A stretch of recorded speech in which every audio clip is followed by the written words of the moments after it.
अत्याधुनिक अर्थव्यवस्था वाले 7 देशों के समूह G7 के शिखर सम्मेलन में भारत की विशेष उपस्थिति इसकी बढ़ती आर्थिक ताकत का ही प्रमाण है। भारत इस समूह का सदस्य नहीं है, मगर हर वर्ष इसे विशेष तौर पर आमंत्रित किया जाने लगा है। हालांकि इस बार इटली में आयोजित इस शिखर सम्मेलन में अफ्रीका, दक्षिण अमेरिका और हिंद प्रशांत क्षेत्र के 12 विकासशील देशों के नेताओं को भी निमंत्रित किया गया था, पर भारत को खास तवज्जो दी गई। दरअसल यह सम्मेलन एक ऐसे समय में आयोजित हुआ जब दुनिया में आर्थिक उथल-पुथल मची हुई है। रूस यूक्रेन युद्ध और हमास इजराइल संघर्ष जारी है। पूरी दुनिया अभी मंदी की चपेट में है। यहाँ तक कि G7 के सदस्य देश America, Italy, Germany, France, Britain, Canada और जापान भी इससे बाहर निकलने की कोशिश कर रहे हैं, मगर भारत की अर्थव्यवस्था पर कोई प्रतिकूल प्रभाव नज़र नहीं आ रहा। अंतर्राष्ट्रीय मुद्रा कोष के मुताबिक भारत दुनिया की तेज़ी से उभरती अर्थव्यवस्था है। G7 के मंच से प्रधानमंत्री ने फिर अपना संकल्प दोहराया कि 2047 तक भारत को विकसित देश बनाना है।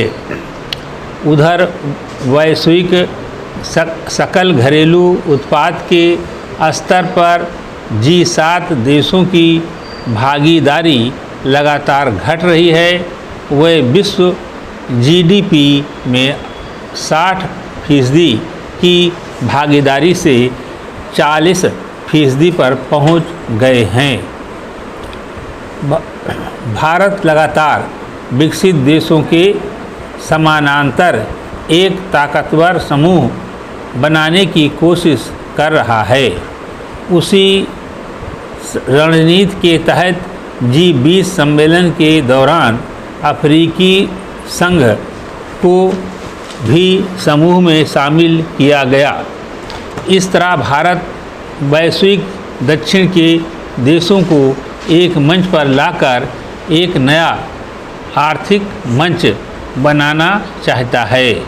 G7 के सदस्य देश इस बात को अच्छी तरह जानते हैं कि भारत सहित वैश्विक दक्षिण एक विशाल बाजार है। वहाँ सस्ते श्रम की उपलब्धता भी भरपूर है। हालांकि इस बार के शिखर सम्मेलन में प्रमुख रूप से दुनिया भर में बढ़ती महंगाई पर अंकुश लगाने, वैश्विक स्वास्थ्य सुविधाओं को बेहतर बनाने और कार्बन उत्सर्जन को कम करने संबंधी रणनीतियाँ बनाने पर जोर रहा।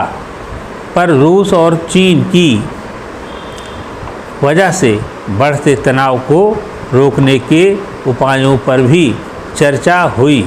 G7 समूह के सभी देशों के साथ भारत के रिश्ते बेहतर हैं और उनके साथ व्यापार वाणिज्य संबंधी गतिविधियां निरंतर बढ़ रही हैं। G7 का जोर उभरती अर्थव्यवस्थाओं के साथ रिश्ते बेहतर बनाने पर है। इस तरह भारत इसमें मजबूत कड़ी साबित होगा। समाप्त।